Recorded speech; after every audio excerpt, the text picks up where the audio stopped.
How confident are you, Blankers, in Michael Brantley's health? Because let's face it, he's going to be 36 years old. He's coming off a major shoulder surgery. He's not been a model of good health really his entire career. When he was in his mid-20s in Cleveland, he was playing almost every game.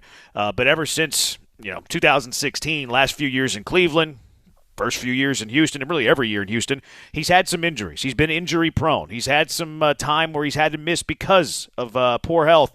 What is your confidence of Michael Brantley's health come opening day?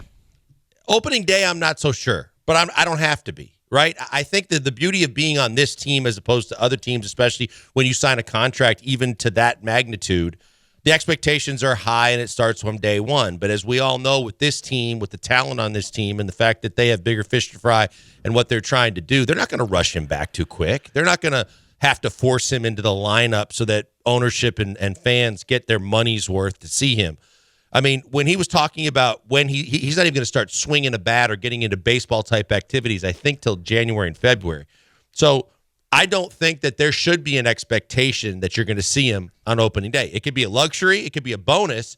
But I think the main thing is that in the heat of the summer and then as you get going into the main real important stages of the season, that's when you need Michael Brantley. So I'm a little leery of the injury, as I think we both were, even before we considered, because we said, look, that's a long time to wait. We were hearing March before he'd know what the shoulder was like. If you had to wait till March, well, the rest of the market's going to be a desert. It's so dried up. And then what do?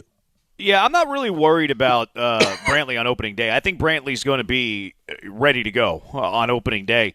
You mentioned that he said yesterday when he was meeting the media with some Zoom, I guess, in a bougie hotel, he said that he's going to start swinging the bat mid-January. Yep. If you start swinging the bat mid-January, you can DH opening day on March 30th. Sure. I think that he's going to be fine by opening day. My concern is the 162, and we've talked about this several times in relation to Michael Brantley, that, look, you're a team that expects to be a playoff team. You expect to win the American League West. You're going to be one of the favorites to win the World Series. In fact, the Astros and the Mets, I saw one book yesterday, they are the co-favorites to win the World Series. So the Astros have the luxury that a lot of other baseball teams do not, where they can look at the big picture. They can look at the 162 with the pretty confidently saying that we're going to be a playoff team. So if you know that in the back of your mind, and Dusty Baker's been managing this way for the last few years, outside of the COVID year, where he's looked at the 162, he's had his eye focused on the postseason. You can do the same thing with Brantley. Like, I know that you have the incentives that we were talking about that gets him paid if he reaches certain plate appearances,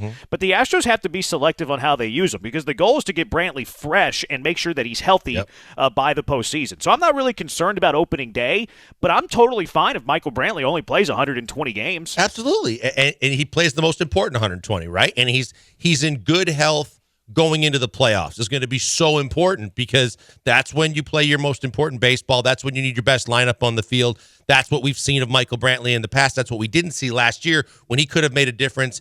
Not saying the results wouldn't have been any differently, but you might have even been in a better position of strength had you had him. But I think that's the key, Jeremy, to what you were saying, is the fact that there's a good open communication and dialogue that's ongoing between Brantley and the Astros.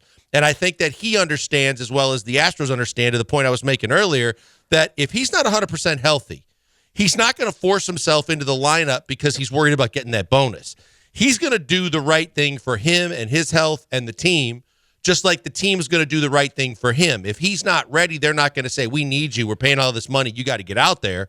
And I think that there's a mutual understanding. And I think that's the beauty of the relationship, which would be a lot different and have dynamics maybe change things if you were talking about a different market, a different team, and a different situation. Yeah, the player matters so much with this type of deal, especially with this situation, because I think a lot of other players, I think a majority of the other players, they'd be like, you know what, I'm not going to tell them my shoulder's not 100% today, and I'm going to chase some plate appearances because I know that there's money on the line. I don't think Brantley's going to do that. I think that's the benefit of having a professional. Now, the injuries obviously the biggest question. Where are you at, Hive, on Brantley's injury history, the concerns? How confident are you in his health? 713-780-3776. That is the biggest question. That is the looming question.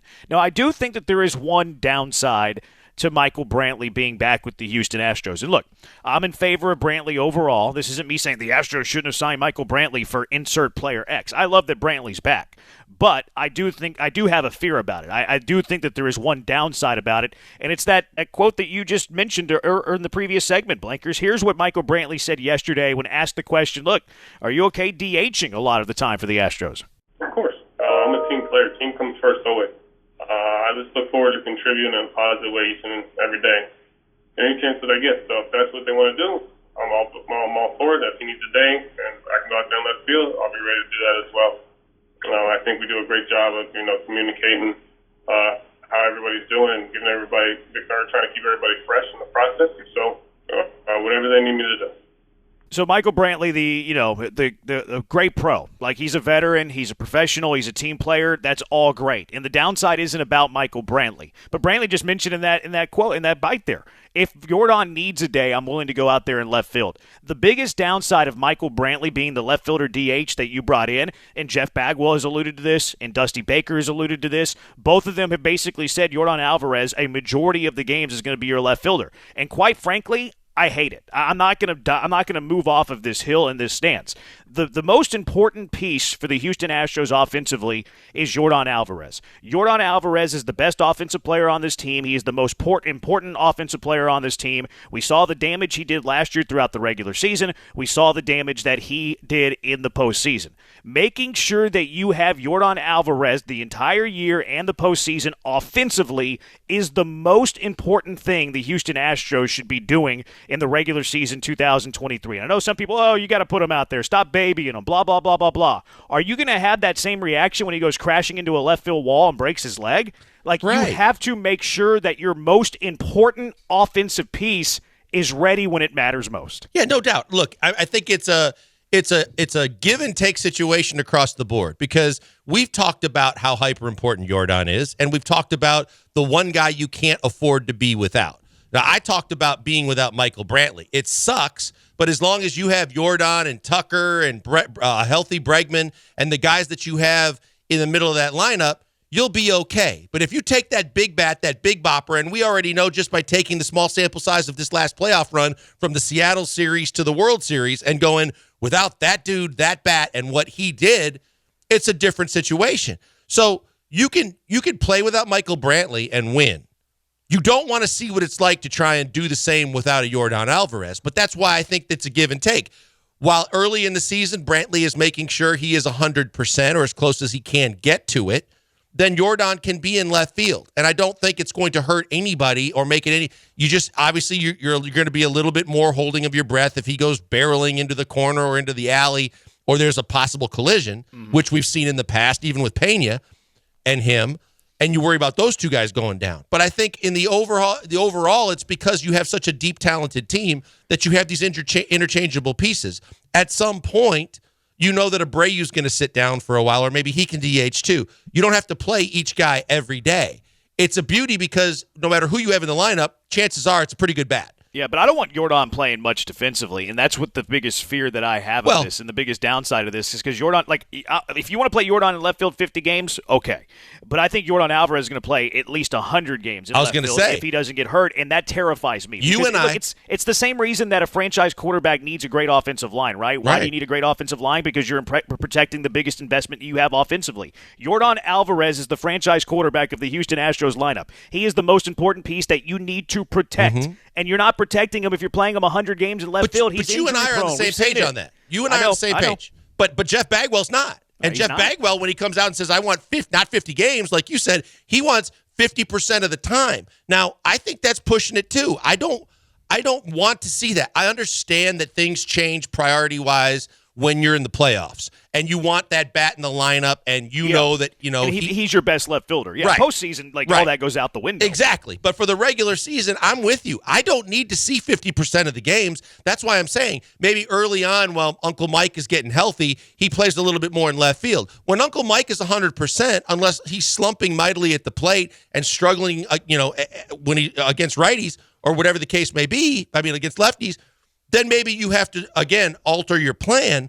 But other than that, Uncle Mike in left field is just fine, and Yordan is healthier just DHing. I know he wants to be out there too. Mm-hmm. Sometimes you have to keep the player from himself. You have to make sure he doesn't do something because he wants to be out there that puts the whole team's chances to succeed at risk because he's trying to do too much. Remember the collision with Pena last year. Remember the double knee surgery in 2020. Like, you got to protect the investment. What is this team without Yordan Alvarez?